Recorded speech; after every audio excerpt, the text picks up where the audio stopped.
19 জুলাইয়ের কর্মসূচিটা দেওয়াই হয়েছে এই কারণে জনগণের মধ্যে সচেতনতা তৈরি করা। আমাদের বিচার করতে হবে, আমাদের সংস্কার করতে হবে। আমাদের প্রবাসী ভাইয়েরা যখন বাংলাদেশে আমাদের বলা যায় যে সকল প্রক্রিয়া বন্ধ হয়ে গেছে, জুলাই আগস্টের গণ অভ্যুত্থানে প্রবাসী ভাইয়েরা শুধু টাকা দেন নাই, শুধু বুদ্ধি দেন নাই, শুধু পরামর্শ দেন নাই, তাদের পুরো পরিবার এখানে জিম্মি থাকার পরও তারা ওখানে বসে লড়াই করে নাই, জীবন বাজি রেখে তারা ভূমিকা পালন করেছে। সেজন্য জামাত ইসলামী বলেছে একজন ভাইয়ের ভোটাধিকার নিশ্চিত না হওয়া পর্যন্ত আমরা নির্বাচনের পরিবেশ সুষ্ঠু বলে মনে করি না। স্থানীয় নির্বাচন তো আমাদের এইটা হাস্যকর একটা ব্যাপার যে আমরা জাতীয় নির্বাচনের জন্য প্রস্তুতি নিচ্ছি অথচ স্থানীয় নির্বাচনে আমরা গুরুত্ব দিচ্ছি না, অথচ নাগরিক সেবা বন্ধ হয়ে আছে, অথচ স্থানীয় নির্বাচনের সক্ষমতার মধ্য দিয়ে জাতীয় নির্বাচন প্রমাণ করার একটা ব্যাপার তো আমাদের সামনে চলে আসা দরকার। পিআর পদ্ধতি আপনি কেন গ্রহণ করতে চান না? তাহলে এই জায়গাগুলো নিয়ে জামাত ইসলামী কাজ করছে, জনগণের জনপ্রিয়তা বাড়ছে। এই জনগণের জনপ্রিয়তা যাতে আর বাড়তে না পারে সেই জন্য কেউ কেউ তড়িঘড়ি করে একটা যেনতেন নির্বাচন চাচ্ছে। জামাত ইসলামী যেনতেন নির্বাচন করতে চায় না এবং জনগণের নির্বাচন করতে দিবে না।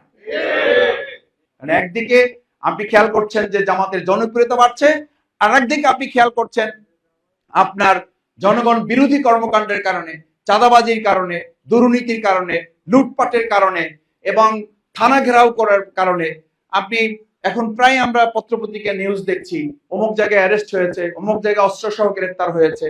এই যে ঘটনাগুলো ঘটছে, এই ঘটনাগুলোর মধ্য দিয়ে জনগণের মধ্যে যে উদ্বেগ উৎকণ্ঠা তৈরি হয়েছে, সেই উদ্বেগ উৎকণ্ঠার জায়গাটা আজকে বাংলাদেশ জামাত ইসলামী জনগণের সাথে থেকে মনে করছে যে এই জায়গাটা আমাদের পরিষ্কার করা দরকার। সেজন্য দেখেন আমরা 19 জুলাইয়ের প্রোগ্রাম নিয়েছি, কিন্তু 2024 আগস্টের পর বলা যায় জাতীয় প্রোগ্রাম হিসাবে এটা প্রথম। কারণ আমরা মনে করেছি সরকারের স্থিতিশীলতা দরকার। আমাদের এটিএম আজহার ভাইয়ের মুক্তির জন্য আমরা রাস্তায় নামতে পারতাম, আমরা রাস্তায় নামি নাই।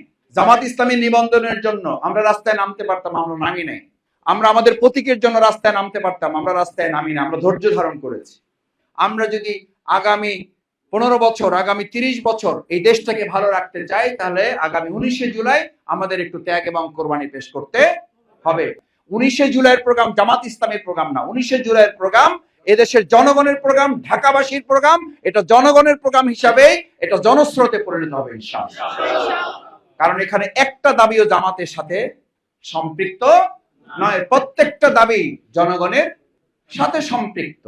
জনগণের সাথে সম্পৃক্ত বিধায় আমরা আশা করি ঢাকাবাসী তারা এটাকে জামাতের প্রোগ্রাম মনে না করে এটা তাদের প্রোগ্রাম হিসাবে ঢাকার সর্বস্তরের জনগণ 2024-এর 5ই আগস্ট যেভাবে সবাই ঘর বাড়ি ছেড়ে রাস্তায় নেমে এসেছিল, 19 জুলাই প্রত্যেকে তার ঘর বাড়ি ব্যবসা প্রতিষ্ঠান ছেড়ে তারা জাতীয় ঐতিহাসিক সোহরাওয়ার্দী উদ্যানে অংশগ্রহণ করে এই সমাবেশকে তারা সফল করবেন ইনশাআল্লাহ।